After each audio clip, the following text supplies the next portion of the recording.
Hey, welcome back guys. This is Jason, KM4ACK.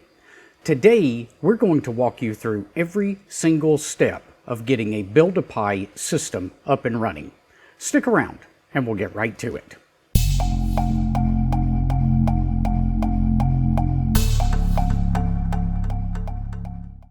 So let me say right up front that I understand this is a very long video, but it is targeted towards absolute beginners in trying to get their first Raspberry Pi up and running for ham radio.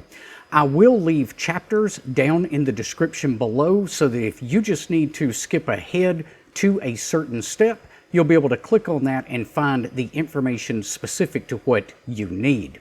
In addition to that, I'll also leave some other information down in the description below. That will include links to websites that I mention as we go through this tutorial. It will also include links to different products that I use and recommend for the Raspberry Pi. That may include GPS units, micro SD cards, and other accessories that you may want with your Raspberry Pi. So let's go ahead and get this started. Okay, so the first thing we need to do is we need to get the Raspberry Pi operating system onto a micro SD card. And we're going to use a piece of software called the Raspberry Pi Imager in order to get that done. Now this is available for Mac OS, it's available for Windows, it's available for Ubuntu, and it's available for the Raspberry Pi itself. So install this application on whichever machine you're going to be using to flash the micro SD card. I will be running the Raspberry Pi Imager on another Raspberry Pi today. Once you get that downloaded and installed, you're going to open up that Raspberry Pi Imager application and then make sure you plug in your micro SD card into the machine that you're using. I've already done that here. You may need something like a USB to micro USB adapter. If so, I'll leave a link to one of those down in the description below. Okay, so the first thing you're going to want to do is click on Choose the OS. And we're going to grab this one right here, Raspberry Pi OS 32-bit. As of the time of this recording, 64-bit is out and it's considered stable by the Raspberry Pi Foundation. However, I don't have Build-A-Pi updated to completely support the 64-bit OS. So I am working on that in the background, but for today's project, we will be selecting the 32-bit OS. So you'll just go ahead and click on it. You'll notice that this changes to Raspberry Pi OS 32-bit. Now we need to select our storage medium that we're going to use. So I just clicked on that and I'm going to be using this 32 gig card that I have installed. Speaking of that, a 32 gig card will be plenty for 99% of the operators out there as far as running all of your ham radio related applications. If you think you'll need more storage space than that, maybe for documents and manuals and other things, go ahead and jump up to something like a 64 gig card. But for the vast majority of users, 32 gigs will give you plenty of space to run your ham radio apps and probably about 10 gigs left for document storage. So we'll go ahead and choose that. Now, before we click on the right button, we need to set a few parameters for this. So I'm going to click the gear icon right here. And I've got mine set to always to use right here, or you can choose for this session only. But we want to go through here and take care of a couple of things. We definitely need to enable SSH, and we want to use password authentication.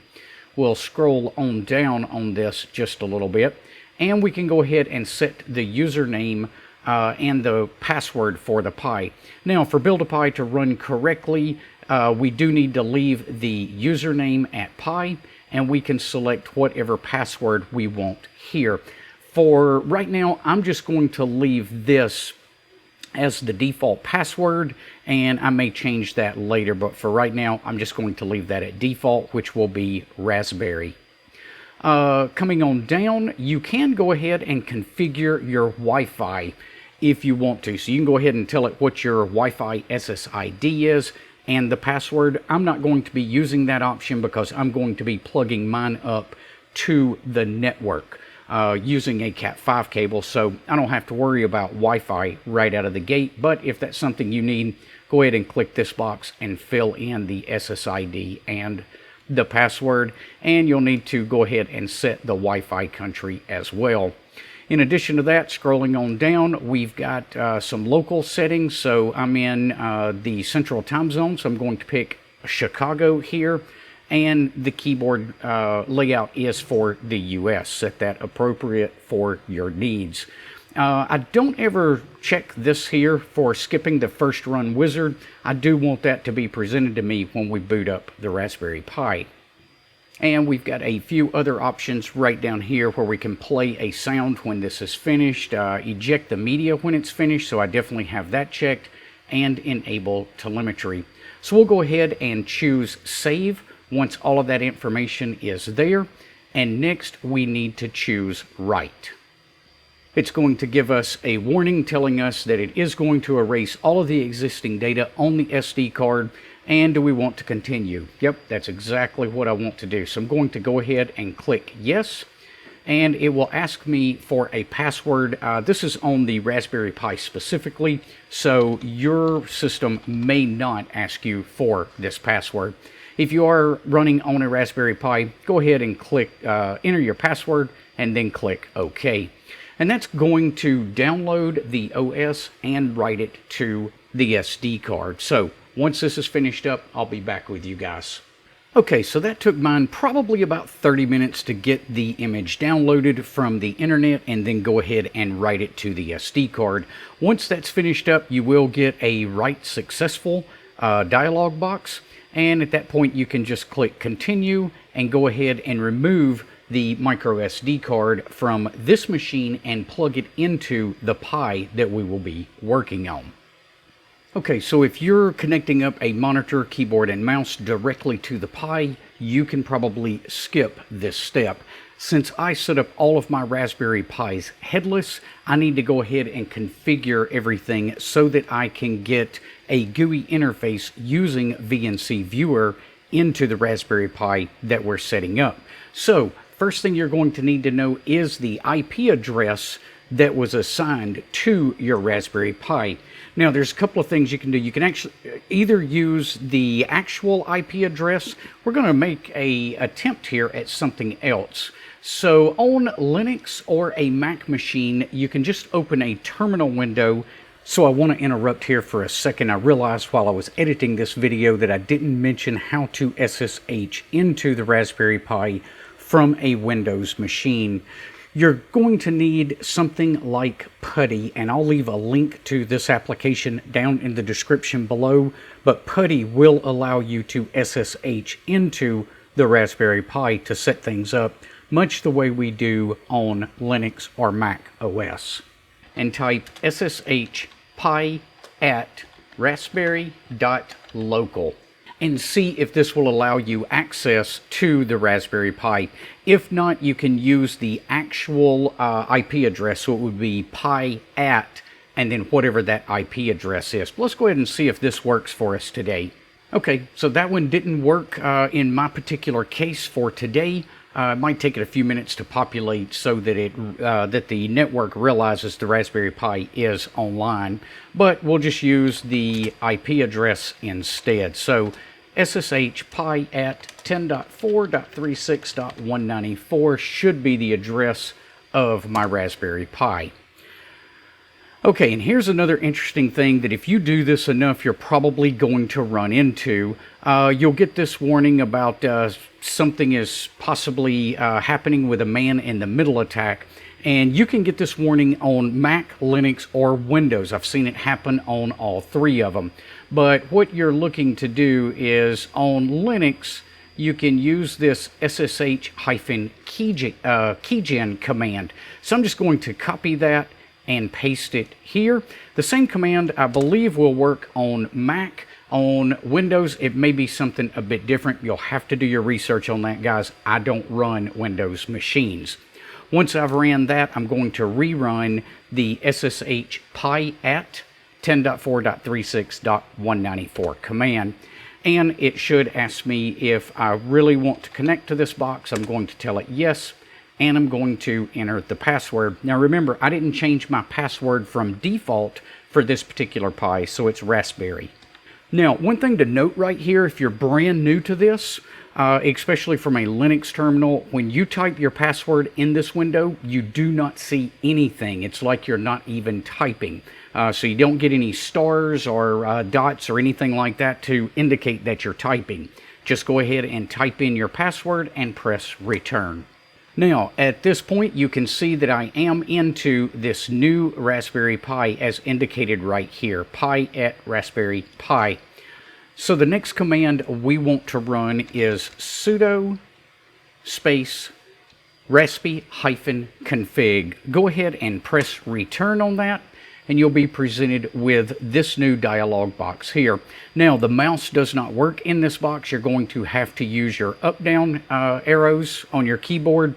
You're going to have to use your tab key, and you're going to have to use your enter key. So I'm going to come down to interface options and press my enter key. I'm going to come down to VNC, press my enter key. Now at this point I'm going to have to press my tab key because it says, would you like to enable the VNC server? Yes, so I need to get yes highlighted, and you do that with the tab key. Once you've got yes highlighted, let's go ahead and press enter. Should take it a couple of seconds, and it should say that the VNC server is enabled. We're going to say OK. And then we're going to use our tab key to highlight finished, and we'll press return. Now, reboot is not required at this particular point. We are going to have to reboot in just a second. But let's see now if we can use the VNC viewer to get logged into our new Raspberry Pi. So I'll open up the VNC viewer window, and I'm going to select this one here since I know that that is my test box, and I'll get this warning. You may or may not get this, kind of depends on if you've used this IP address in this Raspberry Pi or multiple Raspberry Pis with this IP address in the past. If you do get this warning, just click continue, it's okay.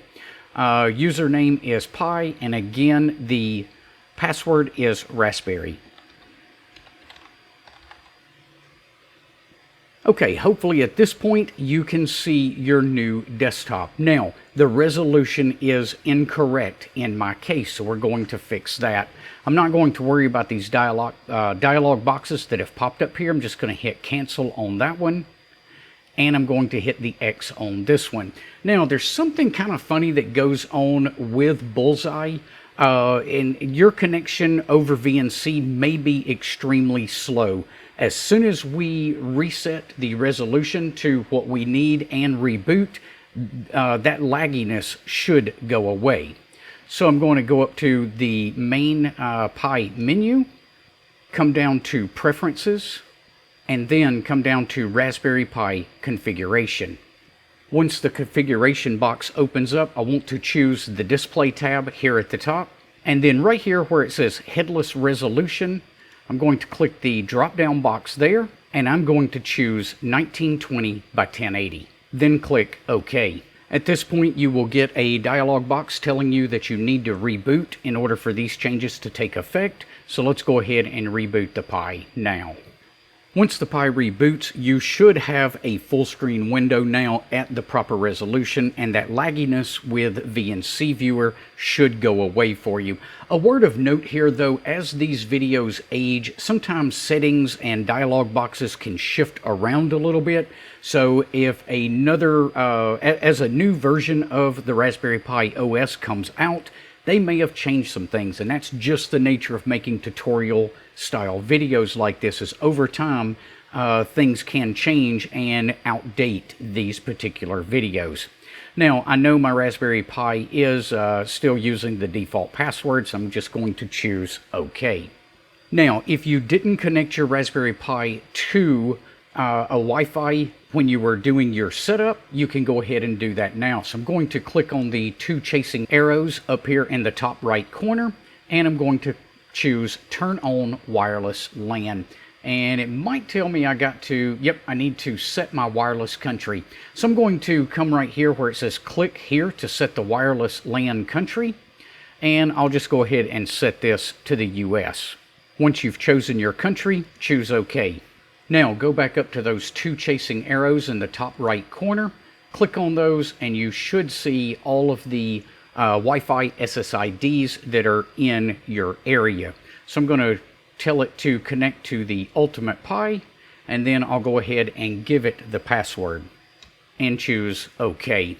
Give that just a couple of seconds, and that should connect up to my wireless network here in the shack, and you can see that in the top right corner as indicated by the Wi-Fi symbol there. Now, the next thing we need to do is we need to go ahead and load Build-A-Pi onto this Raspberry Pi. So I'm going to open up the GitHub site. This is github.com/KM4ACK. Once we get that page loaded up, we're going to click on Pi Build, and we're going to scroll down that page until we find the install section. Once we find the install section, you'll see this gray box right here. Just come right over here where these little two boxes are and click on that, and that will copy it to your clipboard.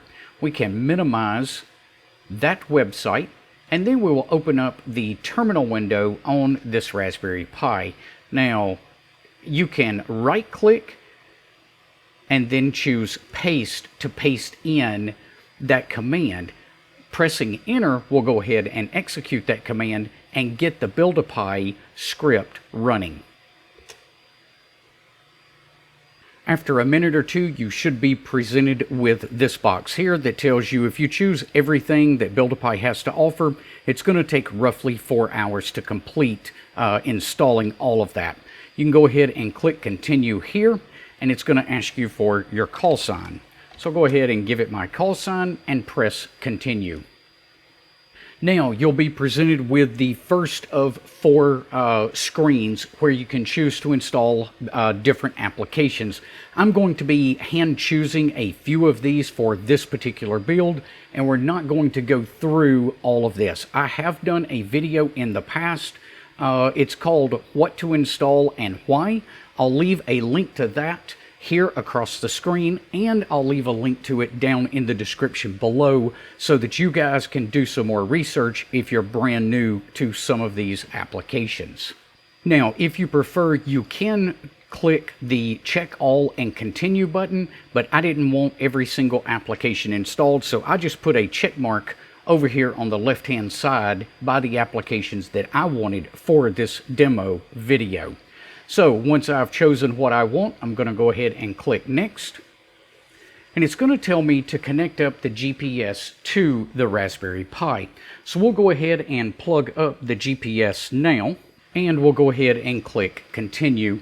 It's going to ask us which one is our GPS, so you just select your GPS here from the drop down box. You'll notice right there it says GPS, so we know we got the right one, and choose OK. On this next screen, the only application I'm going to install is going to be FLRIG.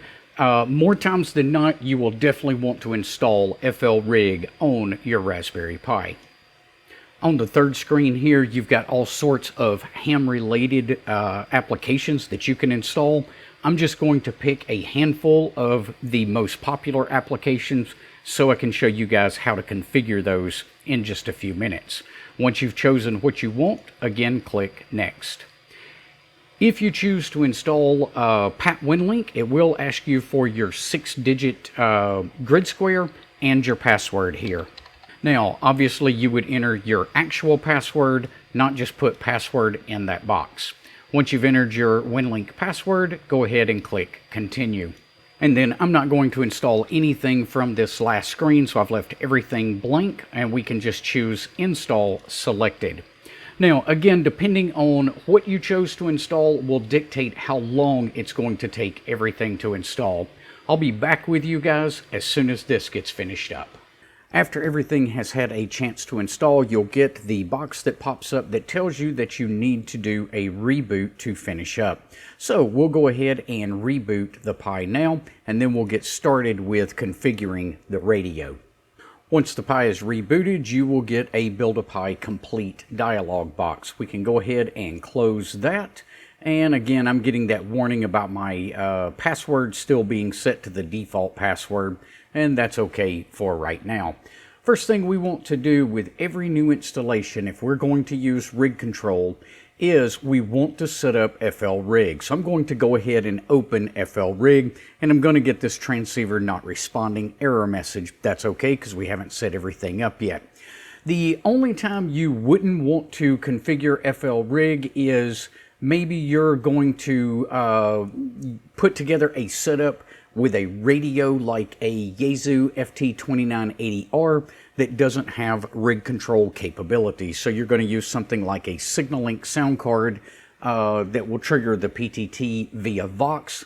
And in that case, you're just going to set the radio frequency manually on the rig and run with it that way. That is perfectly okay, but the vast majority of radios we use typically today, like the ICOM 705, the Yaesu 891, the Xiegu G90, all of those are capable of being controlled with rig control. So let's go ahead and get that set up. I'm going to go to Config, Setup, and Transceiver. Now, for this video today, I will be using the ICOM 705.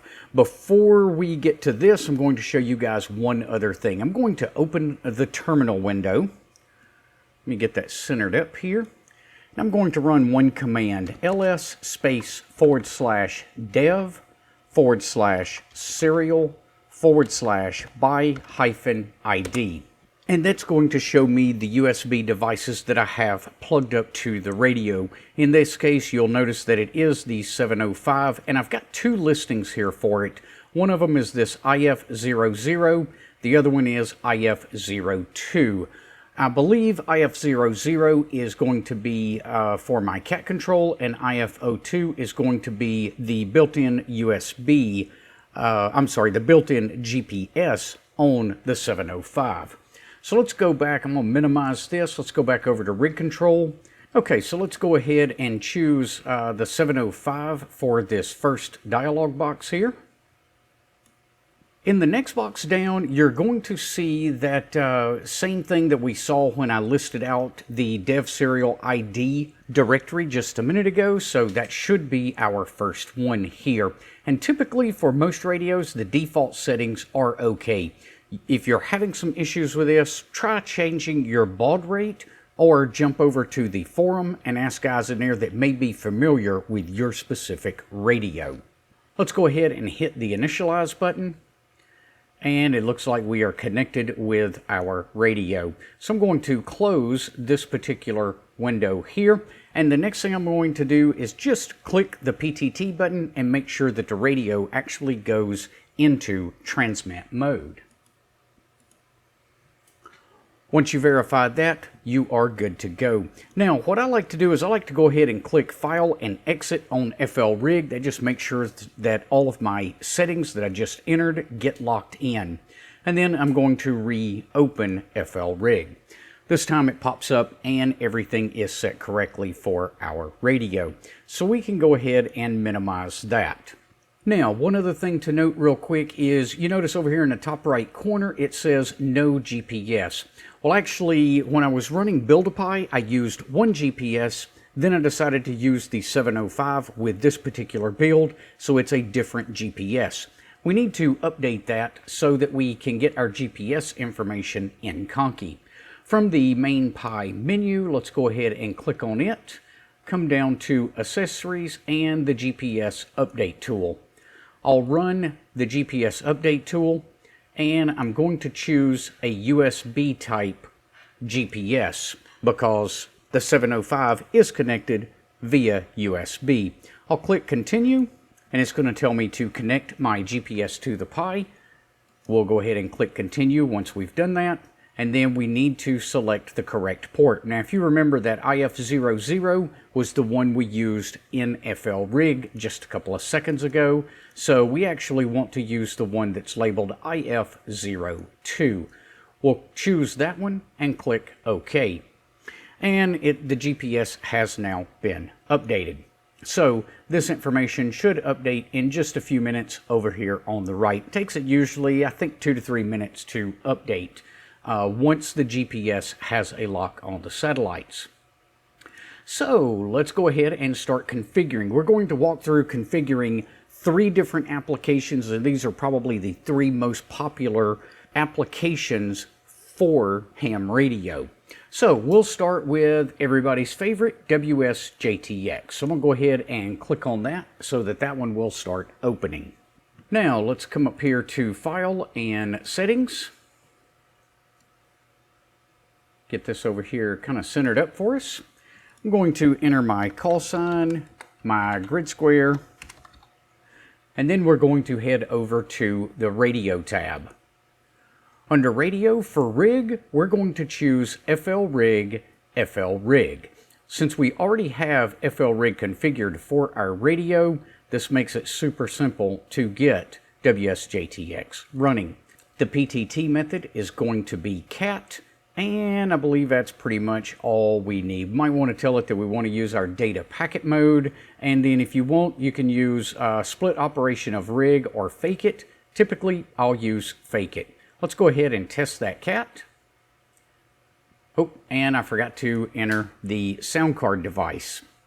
So we need to set up our audio for WSJTX.